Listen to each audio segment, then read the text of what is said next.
Hello there. I'm going to talk about all the books that I read in the month of September. September has not ended. It is the 29th today. But two things. I've been sick for the past 3 or 4 days. If you can't hear it in my voice, you're probably insane. And I really want to do something. I am feeling restless and I'm feeling like I want to just get something done. Second thing, tomorrow's the last day of September. My parents will be here and I'll be visiting with them all day, so I don't think I'm going to have time to read an entire new book. So I'm pretty sure this will be the final count of my September reads. That is 13 books, of which I have 10 here. So maybe I should figure out what the other 3 are. Again, like last month, I've talked about many of these books already in other videos. If you want my in-depth thoughts and in-depth summaries on these books, you have to go watch those videos, I'm sorry. And I'm not going to link them because I don't know how to do that. The first book I read this month, I read while I was camping, and that was Elena Knows by Claudia Piñeiro. This is the second Piñeiro that I've read, and she has not disappointed me so far, though I did like A Little Luck a bit better than this one. This was still fantastic, and I really like her storytelling and her structure, but I'm going to tell you what the book is about before I get into that. This is about a woman, Elena, and her daughter Rita kills herself, hangs herself in the church. And Elena is positive that this could not have happened because Rita was a very superstitious and neurotic person, and it just doesn't line up with who she knows Rita to be. And so Elena goes on this journey to find this woman to call in an old favor, and this journey shouldn't be as big of a thing as it is, but Elena is debilitated by her Parkinson's disease. So a lot of this book is really about being in the body of someone with Parkinson's. This is also really about caretaker-caregiver dynamics in an interesting way that I haven't seen explored very often. The characters are very vivid and very complex, and this is empathetic towards them, but also doesn't shy away from showing the entirety of each character and all of their flaws, particularly the dead woman Rita. It's not like this perfect victim. What I really like about this and about the other book that I've read from Piñeiro as well is that this is really a social commentary and also a character portrait while maintaining that fast-paced and that very compelling structure of a sort of crime mystery novel. I love it. She does it so well, and I feel like I would read anything from her. Next up, I read Jade by Toni Morrison, also while I was camping. I'm just working my way through Morrison's inventory, and I'm loving it through and through. It's impossible not to. Jade is about the context and the aftermath of this totally shocking and unjust and out of the blue act of violence against a woman in this community. And it tells this story through very intimate and empathetic portraits of the people surrounding this crime. And it's people many, many, many layers out from this crime. It's so in-depth into all of these people, it really gives you the whole picture of the story. And I think that that's what Morrison does best, is showing you this complete story. I think that the lyricism and the rhythm of her prose in this lends itself so well to the kind of overt but also somehow underlying theme of music in the community that this takes place in. It's masterful, like everything she's ever written. I think this is one of my favorites from her. I felt really compelled by and interested in all of the characters in this, and I thought that the story was also very interesting. I think that she does such a good job of humanizing people that it's easy to reduce to just a monster or just a bad guy. What it says on the cover here, a great storyteller.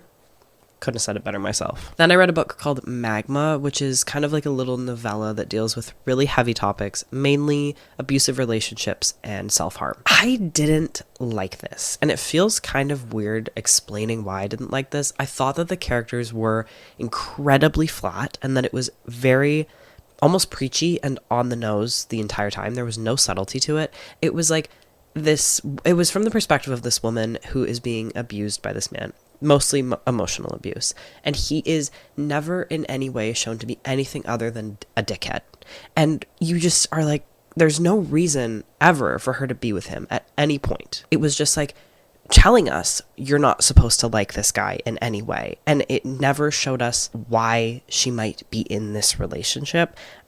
As it goes on, you kind of see that she is here because she has a really, really, really low self-worth, low opinion of herself. But having this abuser with no complexity or nuance to him felt so flat and so unrealistic that it just didn't really feel like I was reading about people. Also because she was very flat and unrealistic. I don't know. I think that this could have been a lot better than it was, but it didn't do it for me at all. I liked some of the explorations of low self-worth and men taking advantage of low self-worth to have the ability to abuse women, but even that, it was like a pretty shallow exploration. I just like, it was okay. It wasn't even okay. Then I read The Great Gatsby by F. Scott Fitzgerald. Don't ask me why I read this. I don't know, because I've only heard bad things about it. Also, don't ask me what happened to the cover of this. It's one of those books that had like the plastic covering on it, and I peeled it all off, and it didn't go great. Obviously. I went into The Great Gatsby with incredibly low expectations. My sibling told me that this was the most boring book that they had ever read in their life, and they don't know why they even pushed through it. And I just had that in my head going into it. And so I think that really saved it for me. I think thinking that I was going to hate this and thinking it was going to be super dull made me enjoy it a lot more. I was surprised by how much I liked the characters in this and how much I liked the humor in it. I think that this is like quite a funny book in a way that totally took me by surprise. It was boring. Don't get me wrong, like this was a dull book. At some points he's just listing names.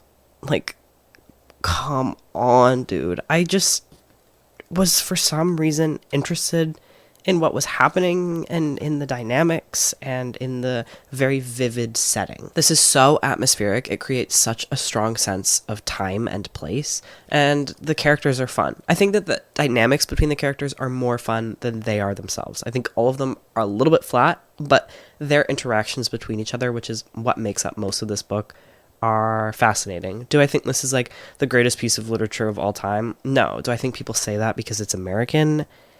In some ways, I do. I do think that that's why they say that. But if you go into this thinking that you'll hate it, you might enjoy yourself. Then I read I Who Have Never Known Med by Jacqueline Harpman. This is one of my favorite books that I read this month. I thought that it was fantastic. It was so clever and so philosophical in such a way that was like backed by the author's history. Like, you knew she was smart as hell when you were reading this. This is about a woman who's been trapped in a bunker with 39 other women, and she is much younger than all of them, and she only really has memories of this bunker while they all remember a life on the outside. It really gets into the head of the narrator in such an interesting way. It's so like interrogative into what a person would be like if they had spent their entire life just like kind of isolated from culture and from other human beings other than this very small group of women, and like what her mental processes would be like, what kind of questions that she would ask, how she would feel about things. I think it just did such a good job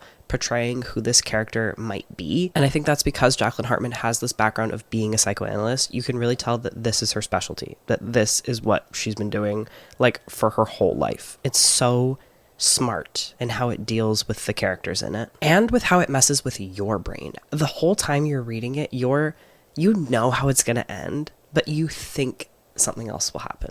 You just keep convincing yourself it's going to end differently than how it very explicitly tells you throughout the whole thing how it will end. I don't know. It's just fascinating. It's just fascinating. It's just a fascinating book. Then I read Chlorine by Jade Song. This book was kind of a massive disappointment to me. I had really hyped it up. I thought that this was going to be something that I really enjoyed because I thought it was like dark and about a weird woman. And it was those things, but it was just such a debut, and the writing was so fucking bad. I really did not end up enjoying it. I think that not only was the writing mediocre, but it also could be so melodramatic that it was almost cringy. It never gave any trust to the reader. It just beat you over the head with what it was trying to say, never letting you put any pieces together or like accept any metaphors on your own. It would like tell you everything outright over and over again, but the premise and the themes and the symbolism were all there. They were all present. They were just dealt with so poorly because the writing was so inexperienced, which I know is like crazy to say as someone who's never written a book. And like, can I really say that? But that's how it felt. Reading it, I was like, wow, this was a debut. You really wrote one book, and this is the first one. I would like to see more from Jade Song. I would like to see her writing skill improve like a lot, because I think she has most of the other elements that would make a good book, and I think that she could do it, but I don't think Chlorine was it.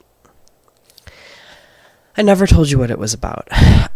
When I have strong feelings about a book, I really just start talking about it, and I don't tell you what it's about. Okay, I'm sorry. Chlorine.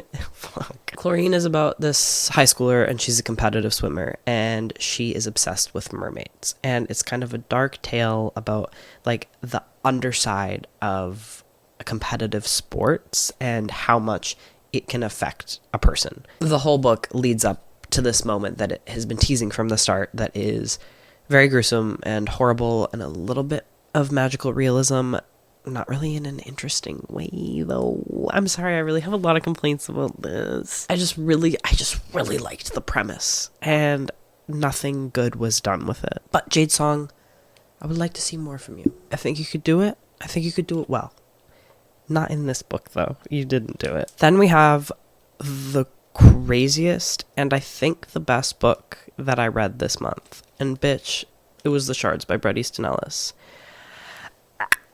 I can't get into it again. Like, I can't get into it again because if I start thinking about this book, I'm never going to fucking stop. After I read this book, I literally, like, could not get into other books. I couldn't enter their worlds. I couldn't find any escapism in them. I was only thinking about this. Truly, I gotta get some distance from The Shards. I have to go, like, return this to the library so I stop looking at it. This was so fucking crazy.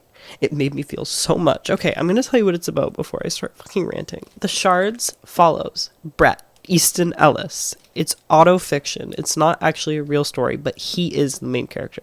And he's in high school in the 80s in LA, and there's a serial killer. And it's so much more than that, and my eyes twitching. It is so much more than anything I could ever summarize it as, and I think that you should just go read it if you're someone who can handle reading 600-page books, because this has its ups and its downs in terms of pace. Bret is convinced that this new student at his school is the serial killer that is terrorizing LA, and it is so fucking fascinating, so compulsive, so gruesome in a way that I have never seen, and in a way that is very real. So it's the worst kind of gruesome. It was sickening. When I finished this book, I was genuinely nauseous, sick to my stomach. This thing fucked me up. I was in this world. It's atmospheric almost to a fault in the way that he describes every fucking brand that everybody is wearing, every song that's playing on the radio. It's very much set in a time and a place, but it means that once you finish the book, you can't leave that time and place. You are, like, stuck there. This book has taken me hostage. And it also broke my heart because at the end of the day, this book is centered around a narrator who is a closeted gay kid in high school who thinks that his sexuality coming out and everyone knowing it will ruin his life. And that's devastating. While maybe not being like the best book I've ever read in my entire life, I do think that this is the most unforgettable book. And I have to stop talking about it because I'll go forever. After that, I read Severance by Ling. This is about a woman who, it's two storylines. She is working in New York making Bibles, overseeing the production of Bibles. And then the future storyline is her in like the post-apocalyptic world after a plague has like killed everybody. And it's like sort of a zombie story in the way that the plague makes people into zombies, but it doesn't have that like undercurrent of violence in zombie stories because it's not transmitted human to human. So there's no really like fear or tension in this book, which is such an interesting way to do like a pandemic book, I think. But that's kind of where the interesting parts sort of fizzled out for me in this. I didn't find this boring. But I did find this forgettable, and I have said it before, and I will say it again, that very well could be because I had just read The Shards, and like I said, I couldn't leave that world, and I couldn't enter this one. So I kind of just breezed through this, and nothing really stuck in my head while I was reading that, and so I don't really know whose fault that is. Like, if it's the book itself, or if it was what I had just read, like, is it a me problem? Maybe. This is like an anti-capitalist critique in a way that is not subtle, but not super preachy or annoying, I don't think. It's just very, very overt. I love Ling Ma's worldview. I really like her short story collection. What is it called? I always want to call it Orange Montage, but that's just because there's oranges in the Bliss Montage. I love that. I liked it a little bit better than this. I think that the kind of ambiguous ending is very fun, and I thought about it for a long time after I finished reading it, and once I kind of figured out what I thought had happened, I liked it a lot more. So I like that it leaves you with that. I just think there's not much to this. I don't think there's a huge amount of substance here, but it is well written, and it's like a fun idea. Then I read the absolute worst book that I read this month, and that is You Will Love What You Have Killed by Kevin Lambert. This had nothing redeeming about it. Let me tell you what it's about, kind of, because how can I really? It's this like fragmented narrative following this kid, but really following this town in Quebec. And it's really like about violence against children. Like, children die in a plethora of gruesome and horrible ways. There's lots of abuse. It's very violent, and it's not interesting at all. This is horror in the worst way, in that the author was like, what are things that are bad? I'm going to write about them in like a really like blasé and unaffected way. And then that's the story. And like somehow you made that boring. It's just like cringe. Like he's like, it seems like he's this sort of like edgelord. And I ended up hating him as a person, which is a crazy opinion to have after reading a book. But I just think that he's like kind of a lazy writer. And he wrote about all these like really terrible things and he didn't do anything with it. And it was just so stupid. Then I read My Annihilation by Fuminori Nakamura. This follows... Wow, how do I even describe this? I don't think I should tell you anything. This is about, like, a murder. Kind of. But it's also, like... Wow, what do I say? This is very, very complex, very twisty, very turny. Anything I say, like, you won't be able to take at face value.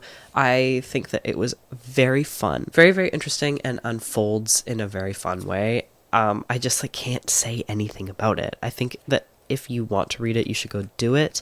If you are really into psychology, you shouldn't read it. It's a little bit silly in the way it treats the human brain. Like, it really acts like you can brainwash people to this, like, absolutely insane extent, and it doesn't seem very well researched, but it also presents everything as, like, the truth, which I thought was kind of funny and was easy for me to look past because enjoying, like, this is just pure entertainment, I think, but I can see how it could be very annoying to people, like, with a psych major. Then I read Bunny by Mona Awad, which is kind of like a fun little campus novel, but also insane and weird. This is about a woman who is not like other girls, and she's very much not like the group of women who are in her, like, writing cohort. This group of women is very, like, cliquey and very mean girls, and they all call each other Bunny, and they are, like, sort of insufferable. They act sort of like children and talk in, like, a very annoying way, and they're a very exclusive club.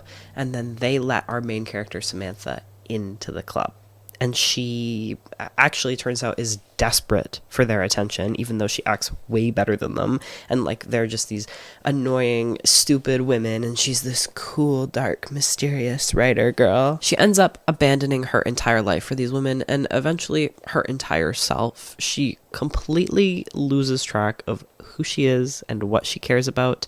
And I really like about this, there is these very interesting voice changes that happen as she is falling deeper and deeper into the bunny's world and out of reality that are so fun. At the end of the day, this was a pretty good book. I kind of thought it was going to be better, but I also kind of knew that everybody was overhyping it a little bit. It's not like the most amazing thing in the world, but I think that it was very enjoyable. Most recently, I've read Nobody, Somebody, Anybody by Kelly mcclorey, which I ended up really liking. I thought that I wasn't liking it, but actually it turned out I was just sick and I couldn't pay attention to it. This is about a woman, and she is working as, like, a housekeeper at a yacht club hotel for rich people, and she is working there for the summer while she, like, builds herself up to take her EMT test for the third time. She wants to be an EMT. She's failed the test twice. This is her last chance at doing it.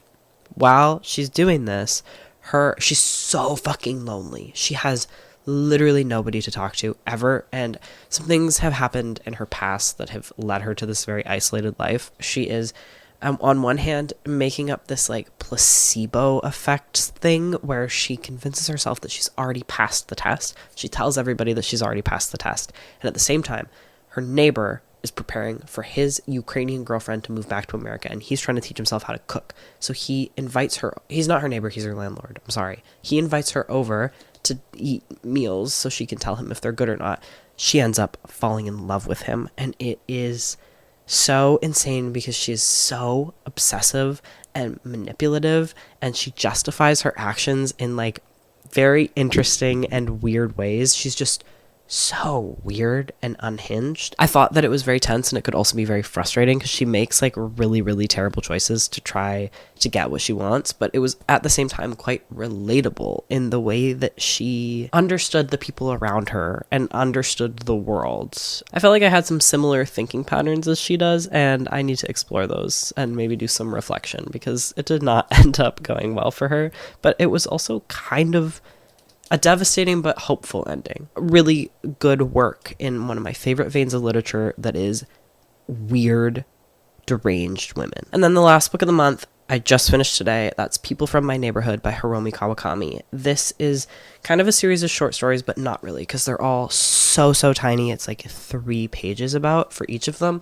It's like little vignettes about people in this neighborhood. And they're all told from the same perspective of this person who we never really get any information on. And I didn't like this that much. I thought that it was pretty easy to read, particularly because the chapters are so incredibly short, but that it didn't, I don't know, I didn't feel attached to any of the characters, really. I didn't necessarily dislike anybody, but I also didn't like anybody, and there was no story. It's just kind of like little bits of a neighborhood, which I think could be fun. I think this could be good for someone who likes that kind of thing. It just wasn't my book. It was a little bit absurd, a little bit magical, a little bit surreal, but I didn't think that it had any substance necessarily, and that could be that I am missing a lot of like cultural context because this was translated from Japanese, but at the same time it did kind of feel like it was supposed to just be like this fun, like fluffy little piece, and that wasn't really what I was looking for. Though I wouldn't, like, if that's what you like, I think this does it well. It's just not my taste. That's the end of that. That's what I read this month. Kind of a smaller reading month for me, I think, hugely because I've been sick for the past few days and I haven't really read anything. The next book I'm planning on reading is Tampa by Alyssa Nutting, and I'm super excited about it, and I will let you know what I think about it. Thank you for watching. Goodbye.